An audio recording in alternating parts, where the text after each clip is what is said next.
The restaurant was one of those expensive steakhouses where the prices aren't listed on the menu and the waiters wear actual tuxedos.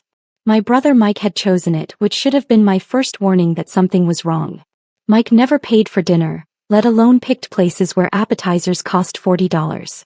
"Order anything you want," he said magnanimously, gesturing at the menu. "Tonight's on me.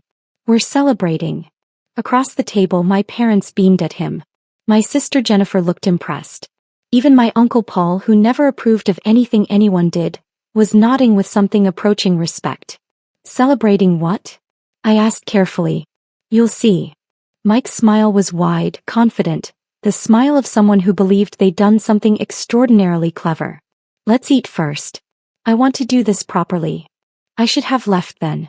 Should have recognized the setup, the performance, the carefully orchestrated family dinner that had nothing to do with celebration and everything to do with Mike's ego. But I was tired from a long week, and the thought of going home to my empty apartment and reheated takeout was depressing enough that I stayed. We ordered prime rib for Mike, filet mignon for Dad, salmon for Mom. I chose the cheapest thing on the menu, a chicken dish that still cost $38, and tried to ignore the way Mike smirked at my choice. "Always so cautious," Jennifer said, sipping her expensive wine. "Never taking risks, never splurging. That's your problem, Emma. You're so busy being careful that you forget to actually live." "I live fine," I said quietly. "Do you?" Mom's voice was gentle, but the criticism underneath was clear. "You're 32 years old, honey. You live in that tiny apartment, drive that old car, never go anywhere or do anything. We worry about you." "I'm fine," I repeated. "You're stuck," Mike corrected. "You've been stuck for 5 years. Same boring job, same boring routine, same boring life. Meanwhile, the rest of us are out here making things happen." "Mike just closed a huge real estate deal," Dad said proudly. 3 commercial properties in one transaction. His biggest sale yet. "Congratulations," I said. "Thanks." Mike's smile sharpened. "Though honestly, I couldn't have done it without family support. That's what tonight's about, acknowledging how family helps family succeed." The food arrived. It was excellent, perfectly cooked, beautifully presented. I ate slowly, waiting for whatever Mike had planned. The anticipation felt like waiting for a shoe to drop, like watching storm clouds gather on the horizon. Dessert came. Creme brulee for everyone except me. I declined, knowing Mike would make some comment about my weight or my frugality. He did anyway. "Emma's always worried about money," he said, cracking the caramelized sugar on his dessert with unnecessary force. "Never wants to spend a dime. Never wants to enjoy life. Just hoards everything in that savings account like some kind of Depression-era grandmother." "There's nothing wrong with being responsible," I said evenly. "Responsible?" He laughed. "Is that what you call having $2.3 million sitting in a savings account earning basically zero interest? Because I'd call that stupid." The table went silent. "How do you know how much I have in my savings account?"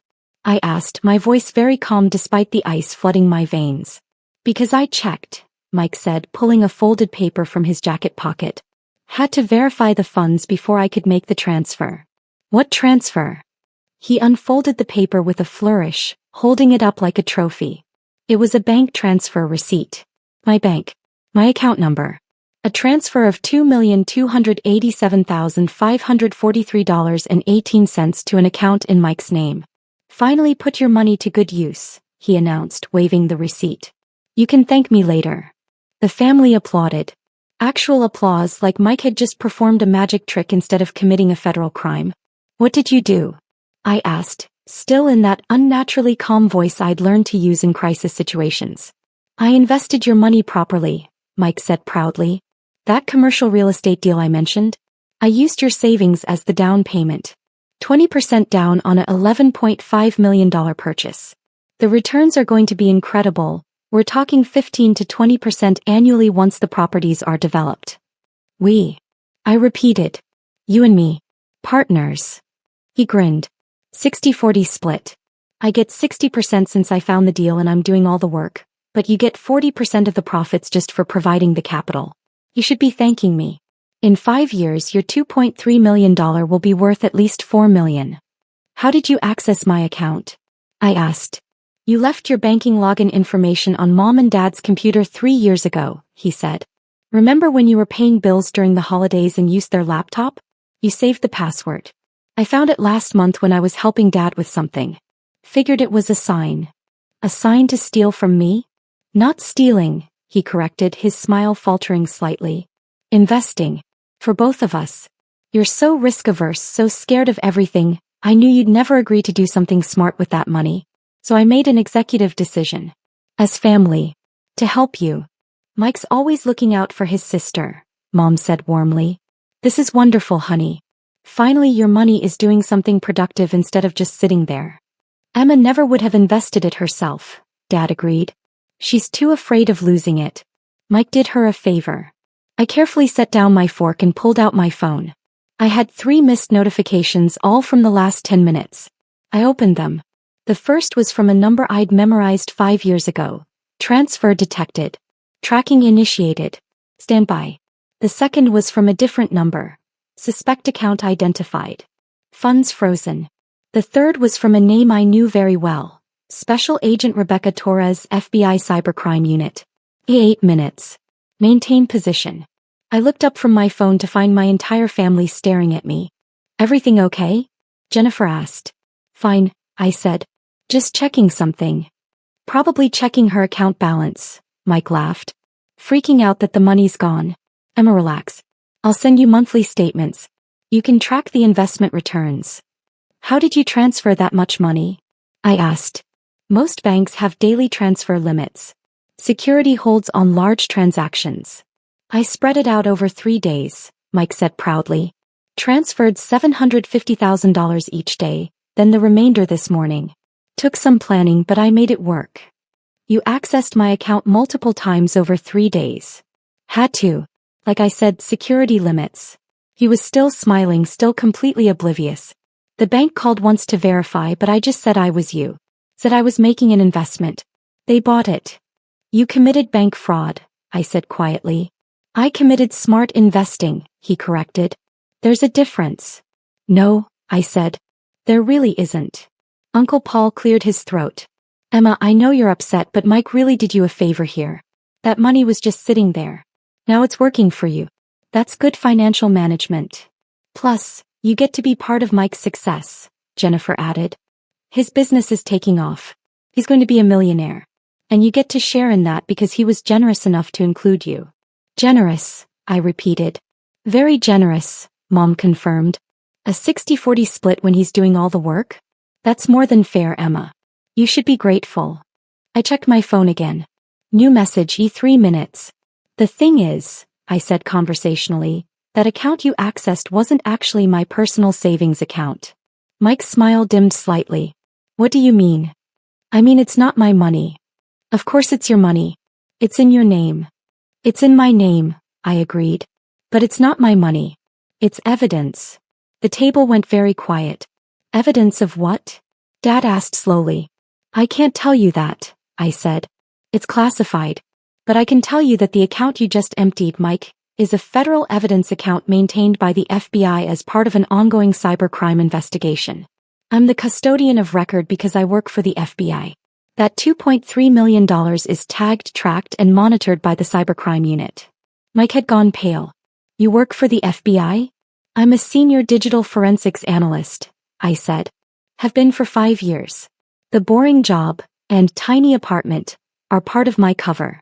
The money in that account is evidence in a major cyber theft case. It was stolen from multiple victims by a criminal organization we've been tracking for 3 years. We recovered it and it's been sitting in that evidence account pending trial and restitution to the victims. You never told us you work for the FBI, Mom said weakly. Because my work is classified, I said. I investigate cybercrimes, money laundering, online fraud networks. Most of my cases involve organized crime syndicates. My real identity, my real life, all of it is protected information. I don't advertise what I do because it could compromise active investigations or put me at risk.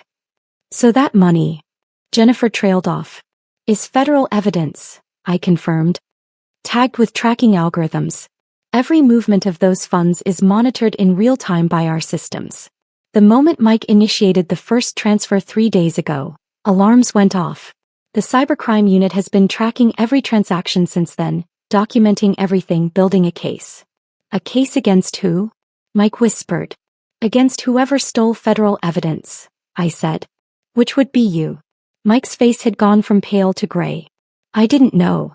You knew it wasn't your money, I said. You knew you didn't have permission to access my account.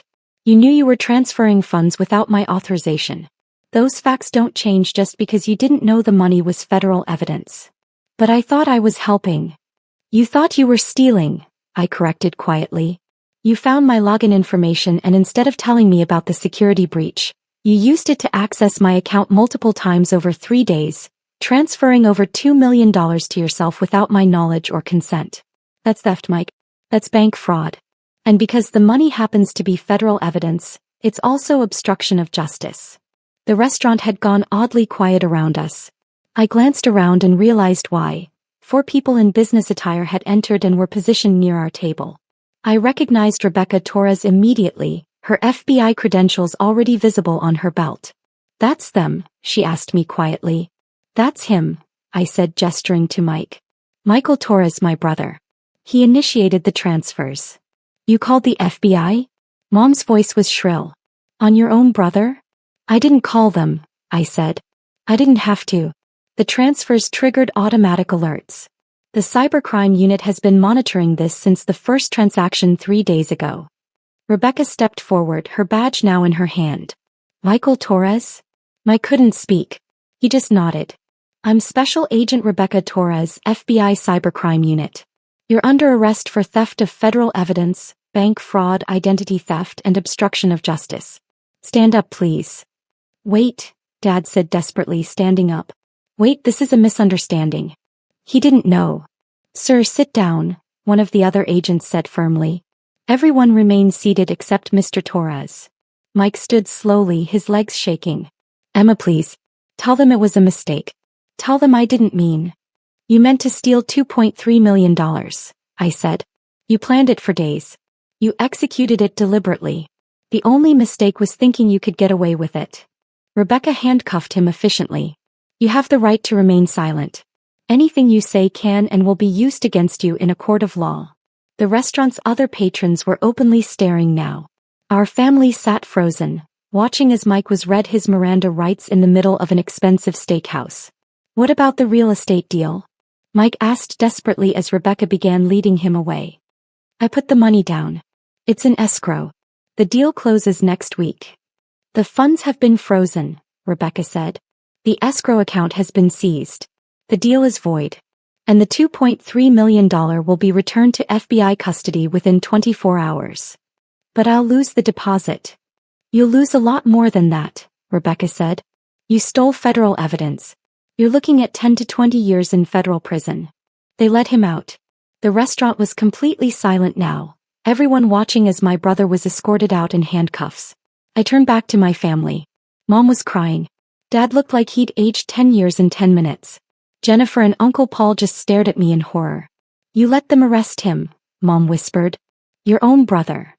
He stole $2.3 million in federal evidence, I said. What did you think would happen?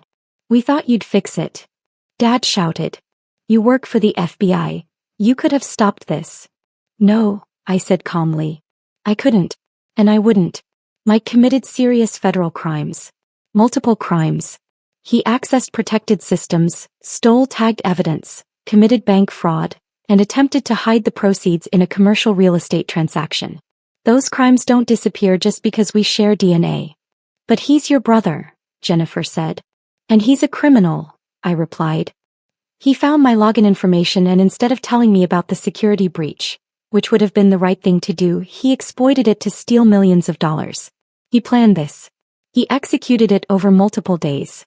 He committed deliberate, premeditated crimes. He was trying to help you, Mom sobbed. He was trying to steal from me, I corrected.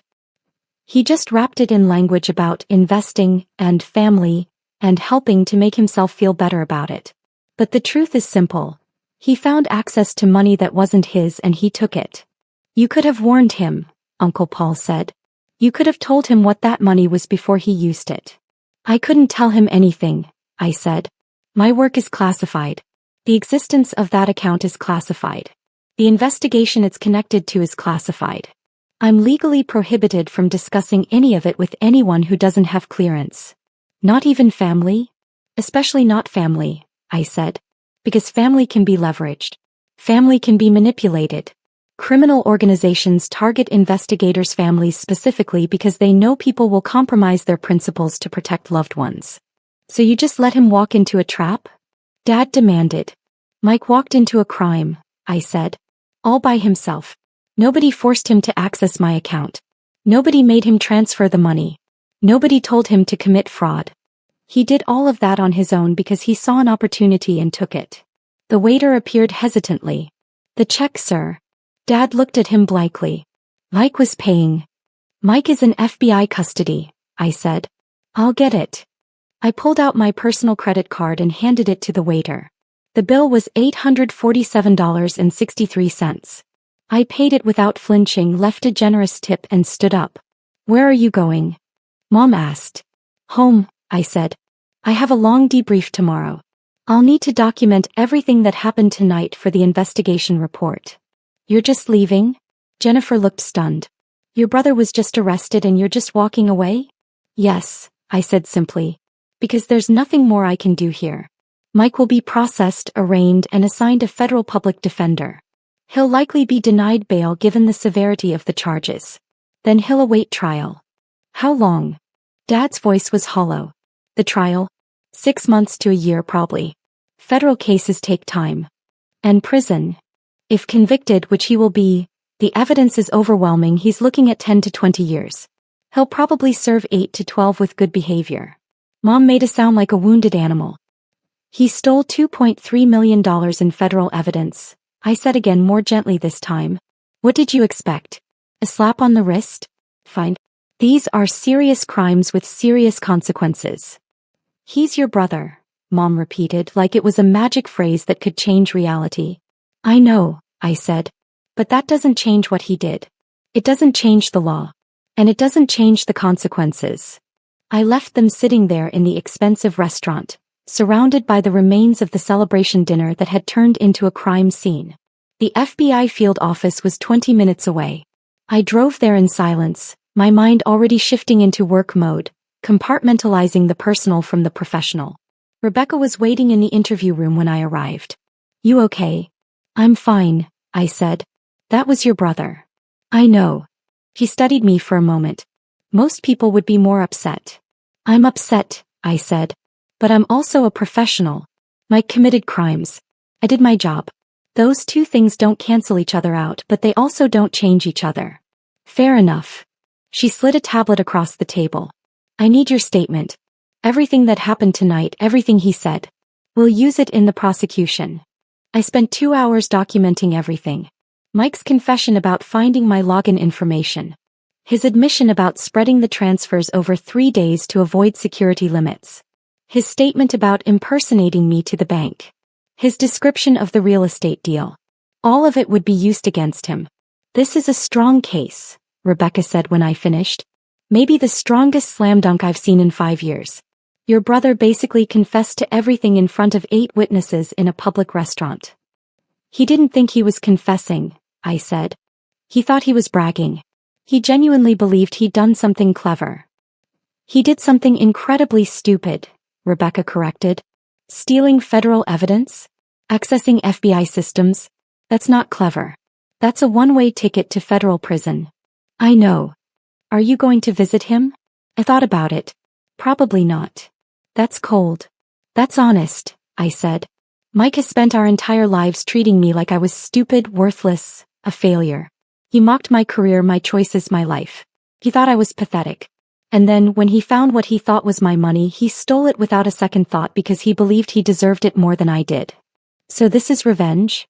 No, I said firmly. This is consequences. If Mike had accessed my account and found it was my personal savings and stolen it, I would have reported him just the same. The fact that it was federal evidence just adds charges. But the fundamental crime, the theft, the fraud, the betrayal, that's what this is about. Rebecca nodded slowly. For what it's worth, you did everything right. You maintained your cover, you didn't interfere with the investigation, you let the system work. That's good protocol. Thanks. Your family won't see it that way. I know, I said. But my family's approval isn't worth compromising my integrity. Over the following weeks, the case proceeded exactly as expected. Mike was arraigned, denied bail, and held in federal custody.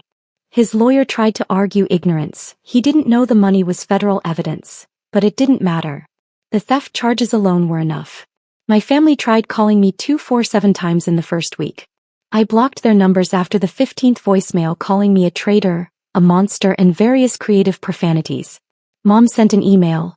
How can you sleep at night knowing your brother is in prison because of you? We raised you better than this. You've destroyed this family. I didn't respond. Dad's email was shorter. You're not our daughter anymore. Don't contact us again. I wouldn't have anyway. Jennifer's was the most interesting. I hope you're proud of yourself. Mike was trying to help you and you destroyed his life. His kids don't have a father now because you cared more about rules than family. You're heartless. I deleted it without responding. The trial happened 8 months later. I testified for 3 hours, walking the jury through exactly what had happened. The evidence was overwhelming. Bank records, transfer receipts, security footage, recorded phone calls where Mike had impersonated me to bank officials. And of course 8 witnesses who'd been at that restaurant dinner. The jury deliberated for 40 minutes. Guilty on all counts. Sentencing came 2 weeks later. The judge was not sympathetic. Mr. Torres, you didn't just steal money, she said. You stole federal evidence in an ongoing investigation. You accessed protected systems. You committed bank fraud, identity theft, and obstruction of justice. You did all of this deliberately over multiple days with planning and premeditation. And you did it to your own sister, someone who should have been able to trust you. She sentenced him to 15 years in federal prison. My family sent death threats. The FBI investigated, found them credible enough to warrant protective monitoring, and added charges against Uncle Paul for threatening a federal officer. I changed my phone number, moved to a new apartment, and went back to work. 3 years passed. I was promoted to Assistant Section Chief of the Cybercrime Unit. My salary increased to $183,000. I bought a small house in a quiet neighborhood outside D.C. I dated occasionally. I made friends with colleagues who understood that sometimes family loyalty has to take a backseat to integrity. I never visited Mike in prison. Never wrote. Never responded to his letters. My parents retired to Arizona and told everyone in their new community that I died in a car accident. It was easier than explaining they had a daughter in the FBI who'd sent their son to prison. Jennifer got married and didn't invite me. I wouldn't have gone anyway. I lived a quiet, successful life. I was good at my job. Really good. I led investigations that dismantled major cybercrime organizations, recovered hundreds of millions in stolen funds, and put dangerous criminals in prison where they belonged. And I never, not once, regretted reporting Mike's crimes. Because some principles are more important than family approval. Things like integrity, justice, the rule of law. Things like knowing that you did the right thing even when it was the hardest thing, even when it cost you your family's love, even when it left you alone. Mike was released after serving 11 years with good behavior. I heard about it through law enforcement channels, not through family. He never contacted me. My parents passed away within 2 years of each other. I found out when their estate lawyer tracked me down. They'd left everything to Jennifer in their will with a specific clause excluding me. Our daughter Emma is not to receive any portion of this estate as she has proven herself to be without loyalty, compassion, or family values. I had the lawyer send me a copy of the clause. I framed it and hung it in my home office. Because family values I'd learned shouldn't include accepting crime. Shouldn't include protecting criminals. Shouldn't include compromising your principles because someone shares your DNA. Real family values mean integrity, honesty, accountability. Real family values mean doing the right thing even when it's hard. Even when it costs you everything. Even when you end up alone. I was 45 years old when Mike finally reached out. A letter forwarded through official channels because he didn't have my address. It was short. Emma, I don't expect you to read this or respond. I just wanted you to know that I finally understand. Prison gave me a lot of time to think. A lot of time to realize what I did. Not just the theft, though that was bad enough, but everything before it. The way I treated you. The way I dismissed you. The way I saw you as less than, as someone whose success was something to resent instead of celebrate. You were right. About all of it. I stole from you because I thought I deserved your money more than you did. I thought I was smarter, more ambitious, more worthy. I thought you were weak. But you were never weak. You were principled. You had integrity. You knew who you were and you never compromised that, not even for family. I have no right to ask for forgiveness. I destroyed my own life through my own choices. The fact that those choices hurt you doesn't make them your fault. It makes them mine. I just wanted you to know. You were right to report me. You were right to testify. You were right to let the system work. And I'm sorry. For everything. Mike. I read the letter once, then filed it away. Maybe someday I'd respond. Maybe someday we'd rebuild some kind of relationship. Or maybe not. Either way, I was fine. I had my career. My house. My principles. My integrity. I had the knowledge that I'd done the right thing even when it cost me everything. And honestly, that was worth more than any family's approval could ever be.